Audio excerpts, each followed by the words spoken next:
Bonjour, mon nom est Nicole Galland, intervenante à la Maison de la famille du Grand Portage. Vous savez qu'en temps de pandémie, c'est pas tout le temps évident. Là. On a tous besoin de petits moments de réconfort. Alors c'est pour ça aujourd'hui que j'aimerais vous offrir un petit cadeau pour vous, une couronne glacée. Je vais vous montrer comment la fabriquer et vous allez voir, c'est une petite douceur pour les yeux et aussi pour réchauffer notre cœur. Alors, premièrement, ce que j'ai fait, j'ai ajouté de l'eau dans un pot, dans un plat comme ça. C'est préférable en plastique, là, pour que ça congèle mieux dans le frigo, dans le congélateur. Ensuite, j'ai mis de l'eau dans un pot maçon. Ce qui est important aussi, c'est que l'eau, ça empêche le pot de remonter à la surface. Ça fait un effet de pesanteur. C'est important de le placer au centre aussi si on va avoir une belle couronne centrée, là. Puis ajuster l'eau aussi selon la hauteur de votre chandelle. Si vous avez une chandelle comme ça, mais c'est sûr que vous pensez qu'il faut qu'elle soit plus encavée dans la glace, alors il faut mettre un petit peu plus d'eau, puis la hauteur de la couronne aussi pour qu'elle soit plus haute. Bon, puis pour les objets à déposer dedans, moi j'ai choisi des choses de la nature. J'aime beaucoup la nature, mais c'est sûr qu'en ville, des fois, on n'a pas toujours accès proche des objets de la nature, mais on a quand même des beaux parcs là, à Rivière-du-Loup pour aller s'en chercher. Là, c'est une belle petite cueillette avec nos familles. J'ai pris des branches de pin, des branches de sève que je dépose dans l'eau, un peu comme ça, comme bon lui semble. Là. Ici, des bâtonnets de cannelle aussi. Des cocottes, hein? On en trouve quand même dans les magasins aussi, là, si on n'a pas le temps d'aller en chercher dans la forêt, puis on fait des courses, mais on peut s'en procurer. Puis j'ai pensé aussi ajouter des petites feuilles de laurier comme ça. On a pas mal ça de chez nous dans notre cuisine, hein? Fait que ça peut faire un beau décor. Tout ça, ça va prendre dans la glace. Comme ça. On ajoute qu'est-ce qu'on veut finalement, qu'est-ce qu'on a sur la main. J'ai même pensé à des petites canneberges parce que pour ajouter un petit peu de couleur.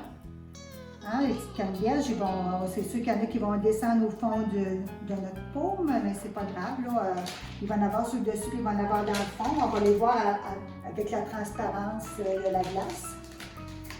Puis si vous n'avez pas finalement de trucs de la nature comme ça, mais vous pouvez utiliser aussi des boules de Noël que vous n'utilisez pas dans votre sapin. Là, aussi, ici, moi, j'aurais des petites fleurs comme ça rouges pour la couleur de Noël. Ça peut être beau dans la glace.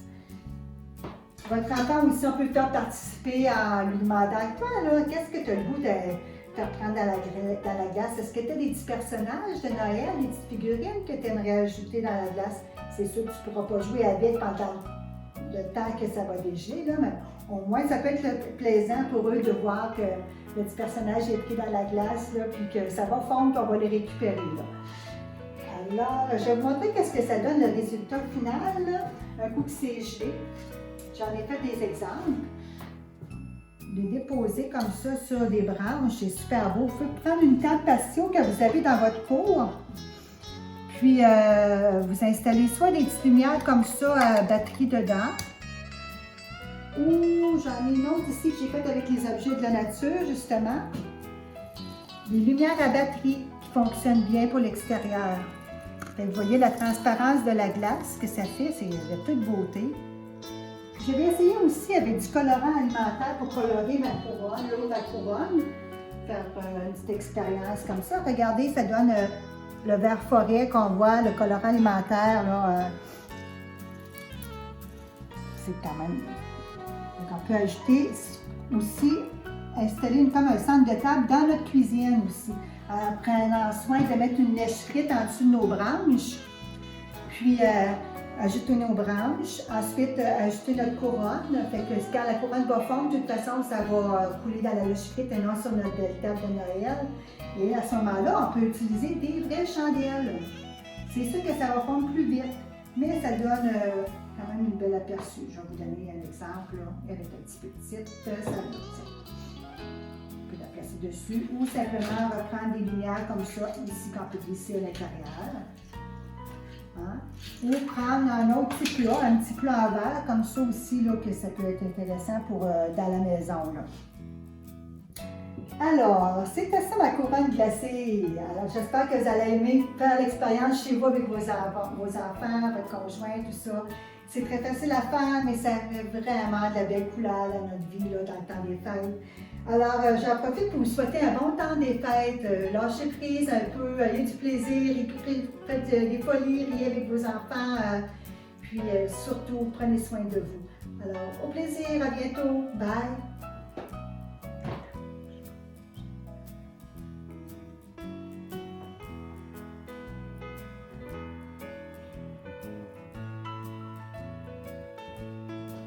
Parce que pour ajouter un petit peu de couleur, hein, les petites cannebières, c'est sûr qu'il y en a qui vont descendre au fond de notre paume, mais c'est pas grave. Là, il va en avoir sur le dessus, puis il va en avoir dans le fond. On va les voir avec la transparence de la glace.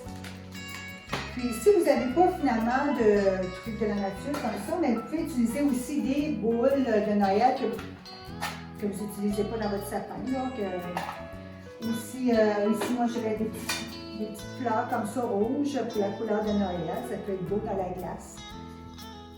Votre enfant aussi, on peut le faire participer en lui demandant « Toi, là, qu'est-ce que tu as le goût de faire prendre dans la glace? Est-ce que tu as des petits personnages de Noël, des petites figurines que tu aimerais ajouter dans la glace? » C'est sûr que tu ne pourras pas jouer avec pendant le temps que ça va dégeler, là, mais au moins, ça peut être plaisant pour eux de voir que le petit personnage est pris dans la glace, là, puis que ça va fondre, qu'on va les récupérer. Là. Alors, je vais vous montrer qu'est-ce que ça donne, le résultat final, là, un coup que c'est gelé. J'en ai fait des exemples. Les déposer comme ça sur des branches, c'est super beau. Vous pouvez prendre une tente patio que vous avez dans votre cour, puis vous installez soit des petites lumières comme ça à batterie dedans, ou j'en ai une autre ici que j'ai faite avec les objets de la nature, justement. Des lumières à batterie qui fonctionnent bien pour l'extérieur. Vous voyez la transparence de la glace que ça fait, c'est de toute beauté. Puis j'avais essayé aussi avec du colorant alimentaire pour colorer ma couronne, l'eau de la couronne. Faire une petite expérience comme ça. Regardez, ça donne le vert forêt qu'on voit, le colorant alimentaire. Là, c'est quand même... Donc on peut ajouter aussi, installer comme un centre de table dans notre cuisine aussi. En prenant soin de mettre une lèche frite en dessous de nos branches. Puis ajouter nos branches. Ensuite, ajouter notre couronne. Fait que quand la couronne va fondre, de toute façon, ça va couler dans la lèche frite et non sur notre belle table de Noël. Et à ce moment-là, on peut utiliser des vraies chandelles. C'est sûr que ça va fondre plus vite, mais ça donne quand même une belle aperçu. Je vais vous donner un exemple. Là. Elle est un petit peu petite, celle-là. On peut la placer dessus ou simplement reprendre des lumières comme ça, ici, qu'on peut glisser à l'intérieur. Hein? Ou prendre un autre petit plat, un petit plat en verre, comme ça aussi, là, que ça peut être intéressant pour, dans la maison. Là. Alors, c'était ça ma couronne glacée. Alors, j'espère que vous allez aimer faire l'expérience chez vous avec vos enfants, votre conjoint, tout ça. C'est très facile à faire, mais ça met vraiment de la belle couleur dans notre vie, là, dans le temps des fêtes. Alors, j'en profite pour vous souhaiter un bon temps des fêtes. Lâchez prise un peu, ayez du plaisir, faites des folies, riez avec vos enfants. Puis surtout, prenez soin de vous. Alors, au plaisir, à bientôt. Bye!